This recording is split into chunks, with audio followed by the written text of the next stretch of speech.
Introduction to Basic Dental Terminology. So first, I want to introduce this diagram. It's incredibly important and you'll probably see something like it hanging up in a dental office. So this picture from 3D Science helps us get oriented a little bit. So we're basically looking at our patient in the dental chair with their mouth wide open, and their right side is on the left side of this image, and their left side is on the right side of this image, which does make things very confusing at first.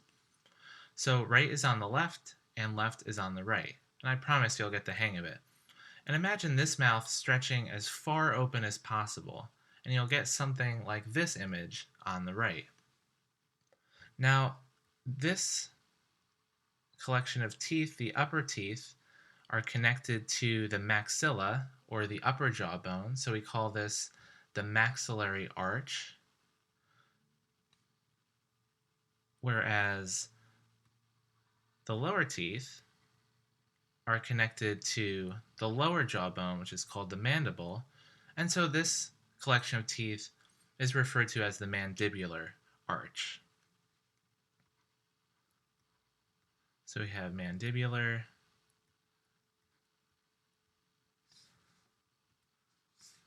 and we have maxillary on the top.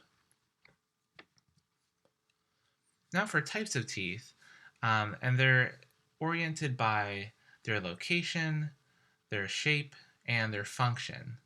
So the incisors refer to the front 4 teeth right here, and this is the same for both the maxillary arch and the mandibular arch. And the incisors are used for incising or slicing food. They're of course important for aesthetics because they're in the front, and they're important for phonetics, like if you're pronouncing F and V sounds, you'll notice that your incisors contact your lower lip. Now the canines refer to these teeth right next door to the incisors, and the canines are important for tearing and holding food, and also important for aesthetics. Now both the incisors and the canines together are referred to as the anterior teeth because they're in the front and they're the most visible of all of our teeth. Now the premolars are the next 2 teeth back from the canines, and the premolars are useful for also tearing and holding food as well as grinding food. And finally, the back 3 teeth are referred to as the molars, the first, second, and third molars, and the third molars are usually referred to as the wisdom teeth. And so the premolars and molars combined are referred to as the posterior teeth because they're located in the back. So again, we have the incisors, the canines, the first and second premolars, and the first, second, and third molars. And this is the same layout as for the mandibular arch. So how about for numbering teeth?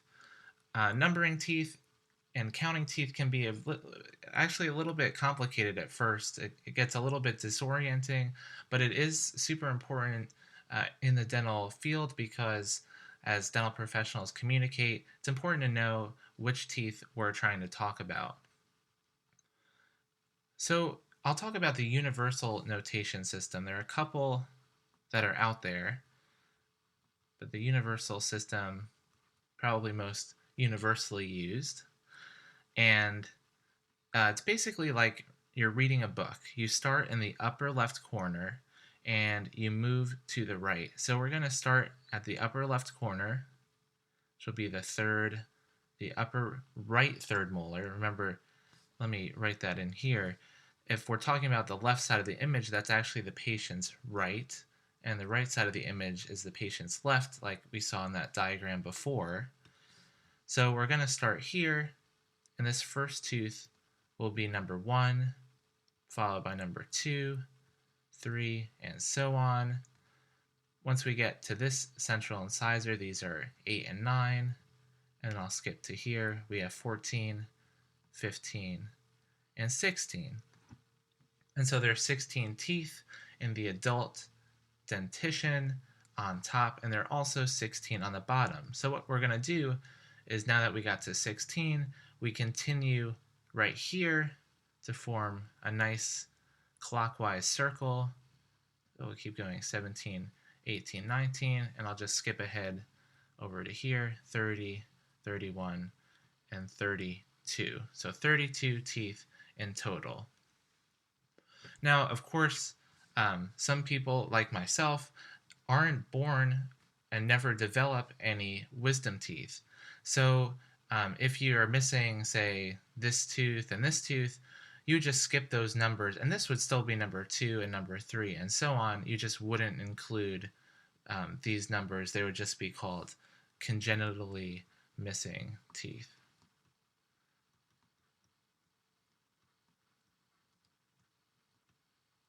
Congenitally missing. All right. So that's the basics of the number system. There are other numbering systems out there, but just for the sake of this video, we'll stick with the universal system. So we have the permanent dentition is what we've been talking about thus far. We also have the primary dentition. So the primary dentition basically refers to the baby teeth, or the primary teeth, and this would be starting around 6 months, typically, is when you'll start getting these teeth to erupt, usually starting with the lower incisors.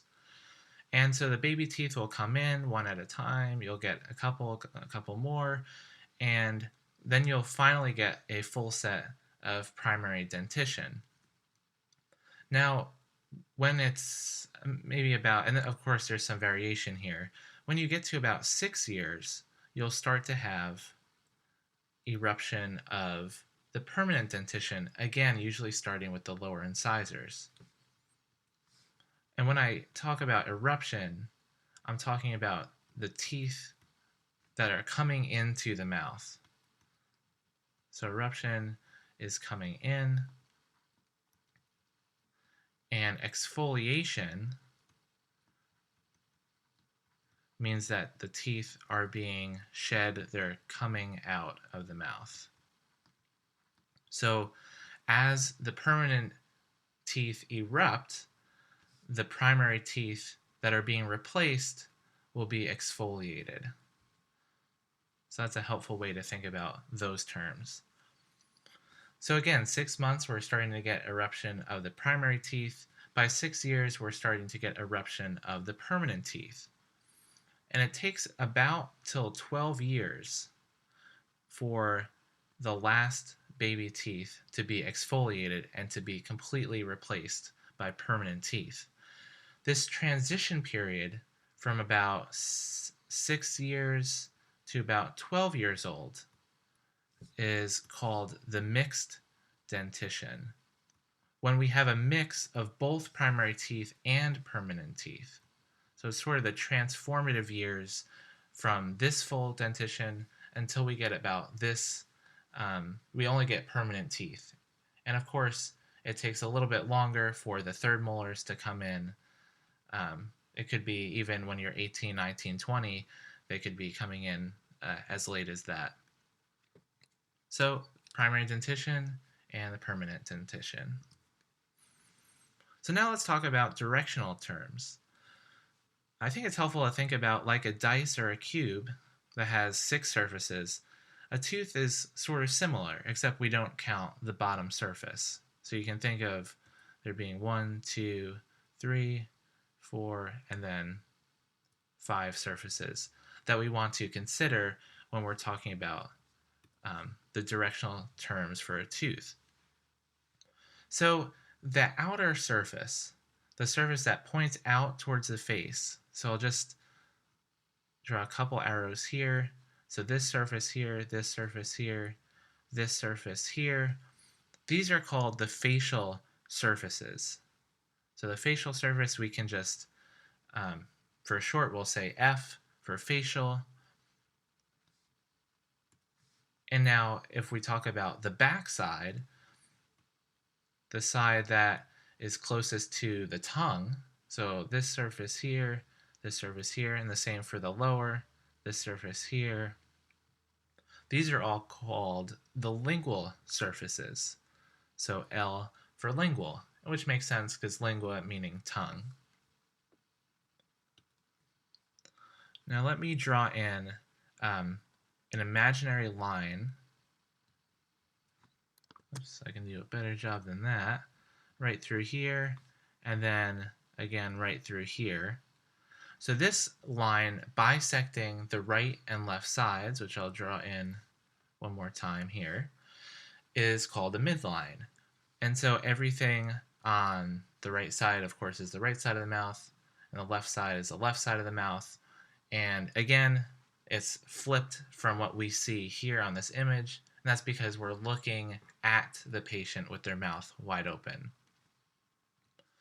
So the midline is important because for the next two surfaces I'll talk about, you have to think in terms of orientation to the midline.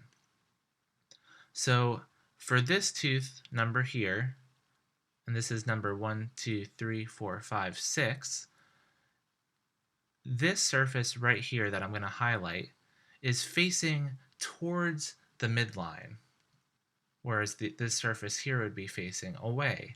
So the surface facing towards the midline is called the mesial surface. So M for mesial. Whereas the side pointed away from the midline is called the distal surface. So mesial and distal are incredibly important terms to know, as well as facial and lingual. So that covers about 4 of them. So we have one more to talk about, and that's going to be this surface right here. And this surface right here. It's essentially the surface that you're biting and chewing with. And so that surface will be called the occlusal, or O for occlusal surface. Now there are a couple of little, so that's basically the 5 tooth surfaces, but it gets a little bit more intricate if we want to compare the anterior teeth with the posterior teeth. So what do I mean by that? The anterior teeth, again, are the incisors plus the canines. So these 6 right here. Now the facial surface I already talked about would be referring to the surface that is pointed outwards towards the face. But if we're talking about an anterior tooth specifically, we can still call it a facial surface, or we can call it the labial surface. And that's because it's up against the inside of the lips. So the same thing could be said for this. So it's just another way to talk about the facial surface, but more specifically for anterior teeth. Now, the posterior teeth, the facial surfaces of those teeth, also have a special name, and they are called the buccal surface, or B for short. And that's because they are contacting the inside of the cheek, and the cheek is often has this root associated with it, like the buccinator muscle or the buccal surface. So that's because these posterior teeth are contacting the inside of the cheek. So that's a way to distinguish between the facial surfaces of the posterior teeth and the facial surface of an anterior tooth. All right, so we have our 5 surfaces. Again, in blue, we have all our facial surfaces. In red, we have our lingual surfaces. We have our mesial and distal, and we have our occlusal surfaces. And for occlusal, again, we can distinguish between a posterior tooth, which would just be, again, called the occlusal surface, where we're chewing and biting on, using these teeth to grind our food.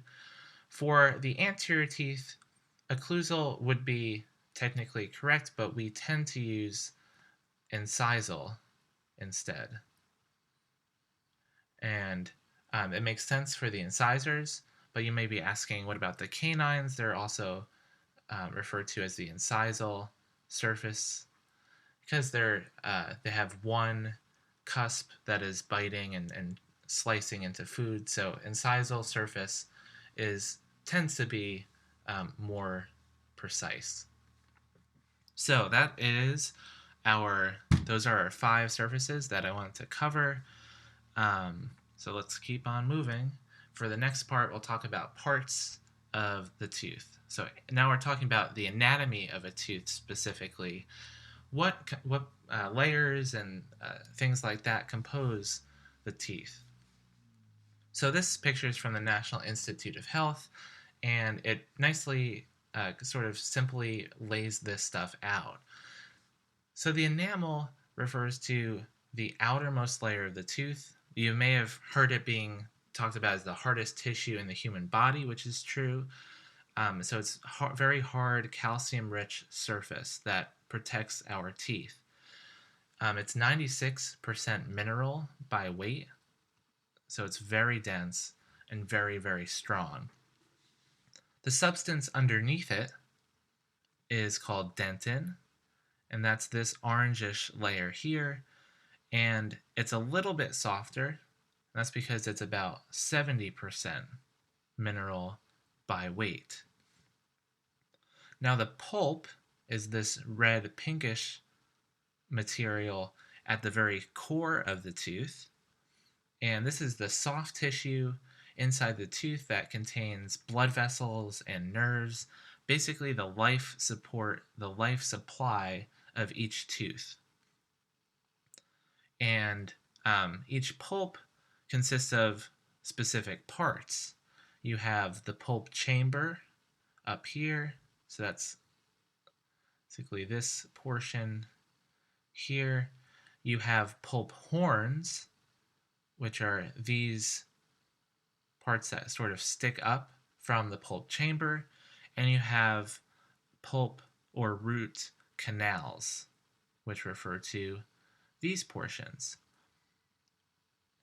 And they're often confused with root canal treatment, but everybody has root canals in their teeth, but not necessarily root canal treatment, which is done if you have very deep decay or trauma that damages this root system and you need to clean it all out.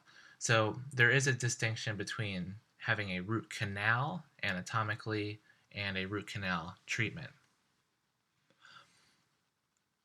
And then next we have the gums, which are these darker and lighter pink structures here that surround a tooth. And we have the bone, which is actually a tiny bit softer than dentin. It's about 65% mineral. And so this would be, as we talked about before, that we had the maxilla, the upper jaw bone, and the mandible, the lower jaw bone, that encases these teeth in place. And I want to just quickly mention that the gums are sometimes also referred to as the gingiva. So sometimes I will call it that instead of the gum tissue.